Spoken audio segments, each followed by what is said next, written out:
The book of Nehemiah is a continuation from the book of Ezra. In fact, there are so many similar themes, and the style of writing is also so similar that if you were to read it, you'd find it very easy to read it continuously as if it were a single book. That makes most people feel pretty confident from a literary perspective that it was the same author who wrote both Ezra and Nehemiah. In our modern Bibles, we have split them up into two books, the book of Ezra and the book of Nehemiah. Now let's situate the book of Nehemiah in history. This was a time in history when there was a lot happening in the ancient Near East. There, the people of Israel and where the world empires were located. Now, I think all of us know that Israel was carried off into exile as a result of their disobedience after hundreds of years of warning by the prophets. Now, after the Israelites return from exile, God sends prophets again.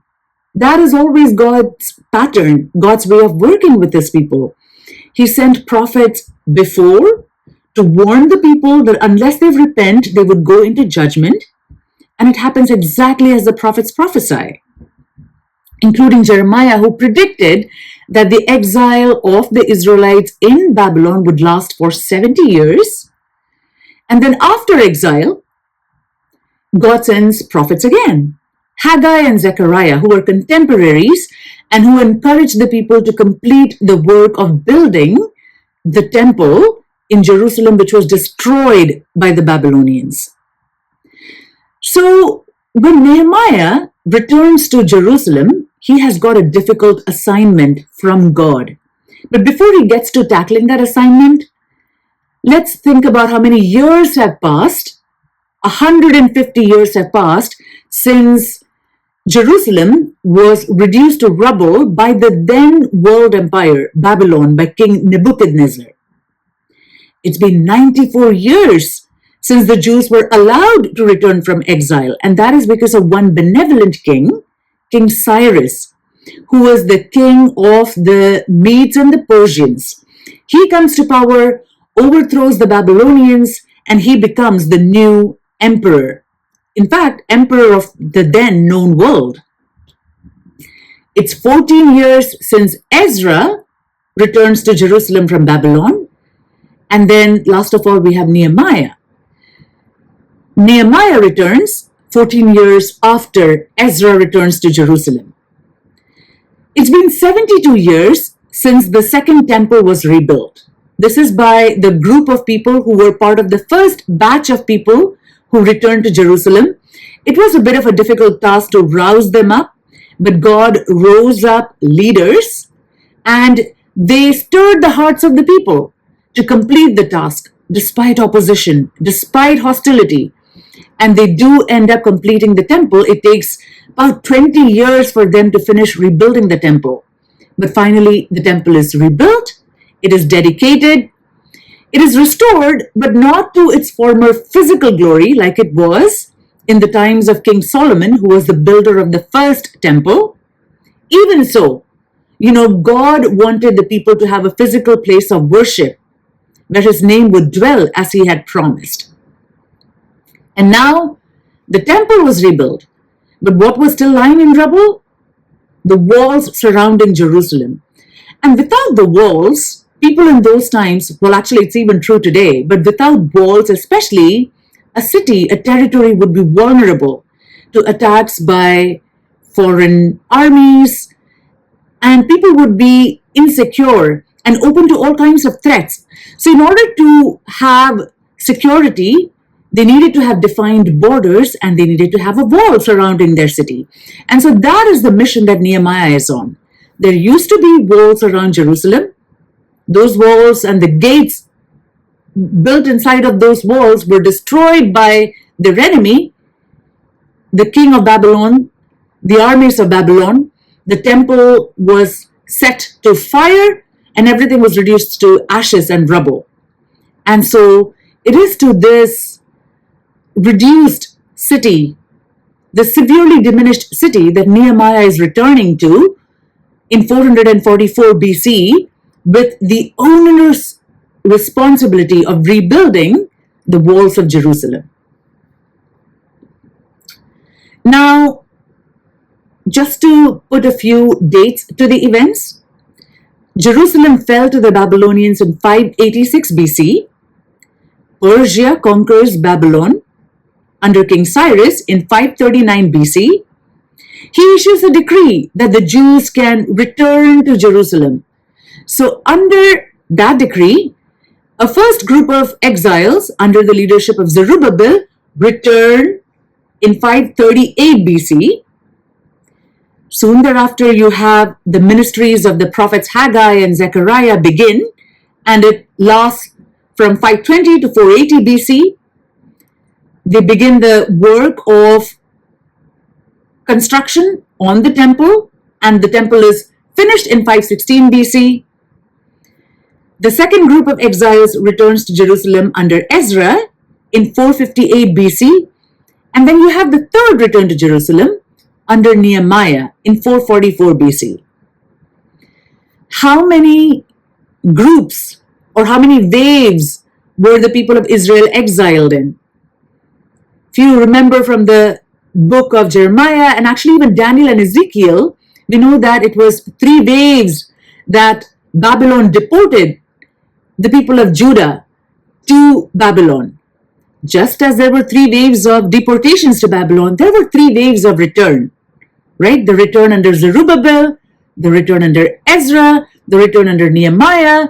And as a return under Nehemiah, that is the focus of the book of Nehemiah. This is an important recap. King Cyrus, he is such an important figure, not only in extra biblical history, but in biblical history too. Because God uses this pagan king to have his people return to Jerusalem, to their homeland. And this is prophesied by Isaiah remarkably 150 years before Cyrus was even born. That is incredible precision of biblical prophecy. There are other prophets, Isaiah, in addition to Jeremiah, Daniel. They had all predicted that the Jewish people would be restored to their land and that God would judge Babylon. Babylon's kingdom would not continue to be in reign forever. God would judge Babylon for their arrogance, but not before he had judged his people first through their enemies, Babylon. So Babylon is defeated by the Medo-Persian Empire, and that's when you have King Cyrus come to power. He is known as Cyrus the Great in history. He ruled over Persia from 559 to 530 BC. Essentially, his kingdom of Persia subsumes the former kingdoms of Assyria and Babylon. So it's essentially the same territory, but even more expanded now. And God was using King Cyrus for an important task, the task of returning the Jews to their native land. And this prophecy is recorded in the book of Isaiah. Let's read 2 verses, Isaiah 44, 24 and 28. Thus says the Lord, your Redeemer, and he who formed you from the womb. I am the Lord who makes all things, who stretches out the heavens all alone, who spreads abroad the earth by myself. Who says of Cyrus, he is my shepherd, and he shall perform all my pleasure.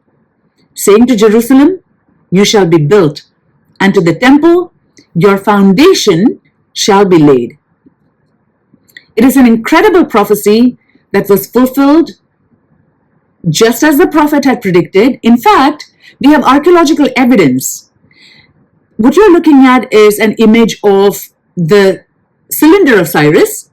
This is today in the British Museum, but this cylinder has got the decree that Cyrus had issued. It was a decree similar to the ones he had issued to other nations as well. The Persians were generally known to be kings, who believed in having their captives retain some of their freedoms, including the freedom to worship. And so among several decrees is the decree that Cyrus issued to have the people of Judah go back to their land And that is recorded for us in history. It is preserved in the British Museum. The cylinder of Cyrus the Great is a documentation of the decree that he issued for the release of the Jewish people. So that's incredible corroboration of a historical event with the biblical narrative.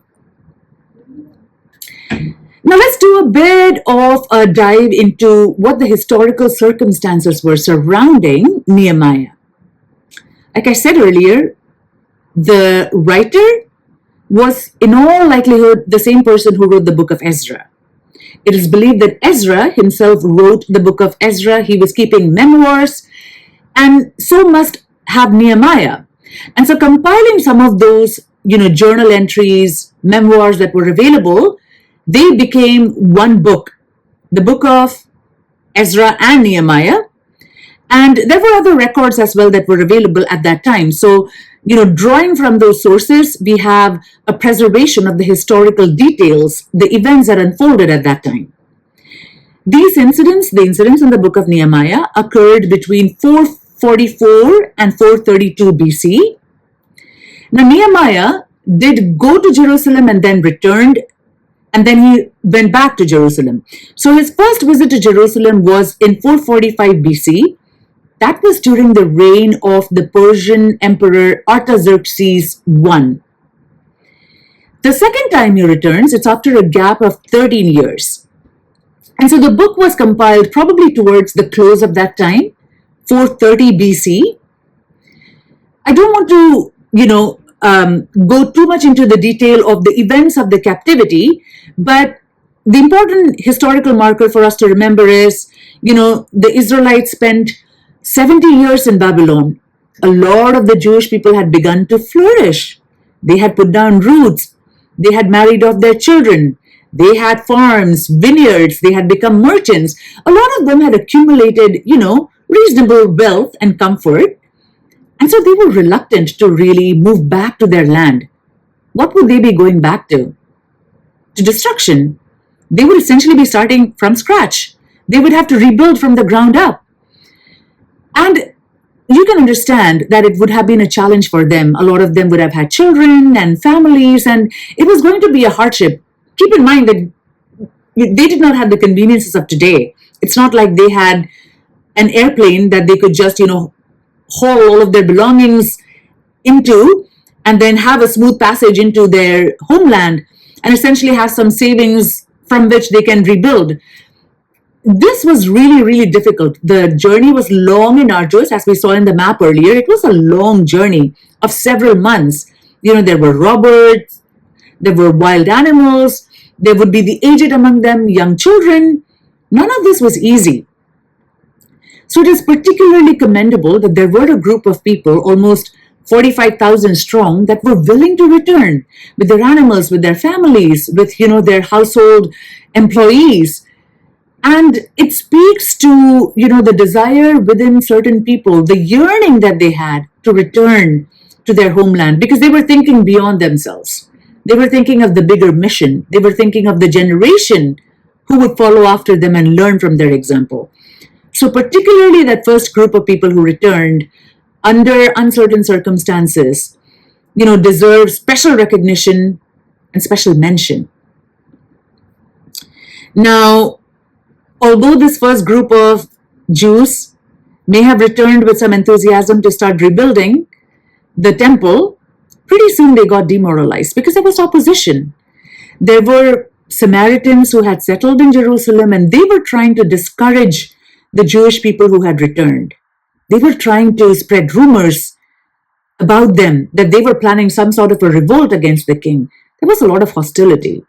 So that first group did become discouraged, and essentially they just gave up the restoration project for a while until the prophets stirred up the people, and once again they were compelled internally to finish the project of rebuilding the temple.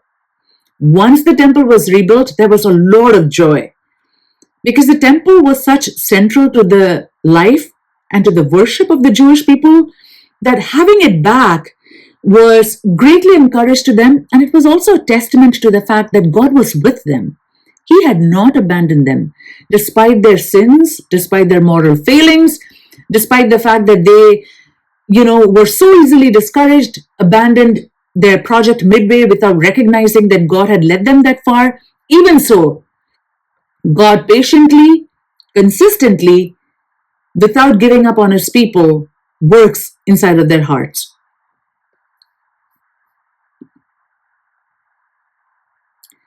Now, I do want to take some time to focus a little bit on the man Nehemiah. What made him special? This man Nehemiah served under King Artaxerxes I of Persia in 445 BC. It is believed this King Artaxerxes I was actually the stepson of Queen Esther. So it was under the service of this king that Nehemiah is in the palace. He is a cupbearer to the king. A cupbearer is essentially the one who has the unpleasant job of sipping the king's wine just to make sure the king wasn't poisoned. So if the king were to be poisoned, guess who's the one who takes the kill shot? It is the cupbearer. So it has to be a position of high trust. The king could not appoint someone that he did not trust, right? So the fact that Nehemiah, a Jew, was in such a position of trust in the Persian emperor speaks something to just the integrity of the man and the confidence that this king had in him. Now, he lived in the capital city of Shushan or Susa. It's the capital city of Persia. And he lived in a fortified palace in the citadel because that's where the emperor lived. And Jerusalem was so far away. It was 800 miles away. Imagine covering that journey on foot or on the backs of animals. It is incredibly, unimaginable for us today. But this man heard a report of how the city was doing. He heard of the dire straits that his people were in, and his heart was moved. He could not let himself enjoy luxury, relative comfort in the palace while his people were burdened, while his city was still lying in rubble, while the gates of the city walls were broken. He could not be content with that situation, right? So they are bringing a report to Nehemiah. In Nehemiah chapter 1, it says, "And they said unto me, the remnant that are left of the captivity there in the province are in great affliction and reproach. The wall of Jerusalem also is broken down, and the gates thereof are burned with fire." It's a terribly unhappy situation. Now, Nehemiah could have thought, my life is comfortable. I will serve the king here, and maybe God will use me here. He could have thought like that. He was entitled to housing. He had food. He was living comfortably. He had a regular allowance. He did not have bothered himself with the, travails of his people. But, he rejects that mentality. He seeks the, commendation of the king, and we will see how he goes about it. And he sets about the task of going to Jerusalem with a clear mission in mind, that is to rebuild the walls of Jerusalem. When he goes to Jerusalem, he is appointed as the governor of Jerusalem. And this man is a man of character, integrity, and a very sensitive conscience. He refuses to burden his people. He does not, collect any remuneration from them. He does not want to burden them. He does not lord it over them. In fact, he provides food to the poor of the land at his own expense. And then he talks to his people, the elite among his people, who are taking advantage of the poor, right? Because there were a lot of people who were in very hard circumstances. Obviously, these were hard times, who had to borrow money, and they were borrowing money at very high interest rates, a practice that God had prohibited in the law. Nehemiah reminds them of their obligation to God. He fears God, and so he reminds his people as well that you cannot take advantage of your brethren. He exhorts them to remember God and his law, and the people respond. So he himself is setting the example before he's asking others or giving them instructions on what to do. Now, let me just give you a big picture of the book before we get into the passages. The book, it's a simple narrative, right? The first two chapters record the return of Nehemiah from Babylon to Jerusalem. Then in chapters 3 and 4, he begins the task of rebuilding the city with help from his people. In 8 and 10, there is a renewal of the commitment of the people to God, the God of heaven.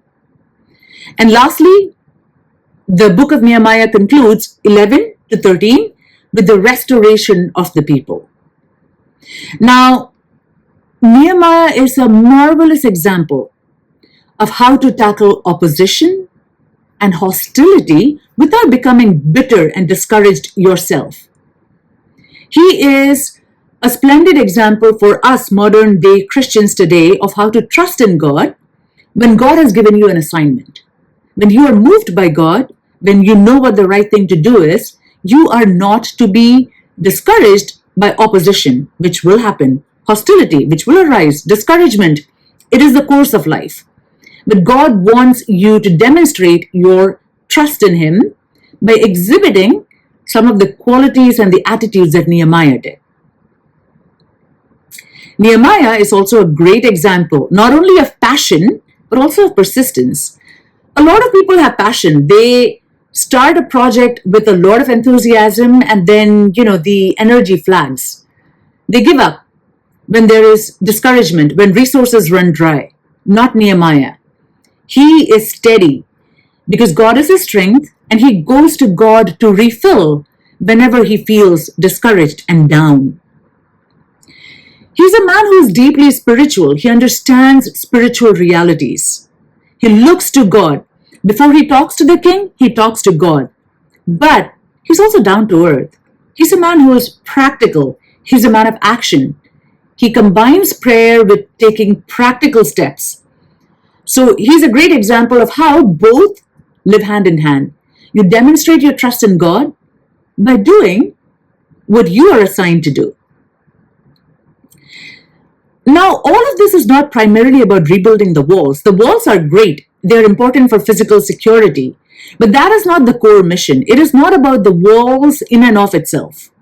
Ultimately, working on a mission as a group of people by trusting in God against all odds and opposition was the way God was working in the hearts of his people to bring them back in a position of worship with a heart that is ready and renewed before God, solely determined to trust in Him for all their resources, for all their needs, and essentially to begin a brand new chapter in their history.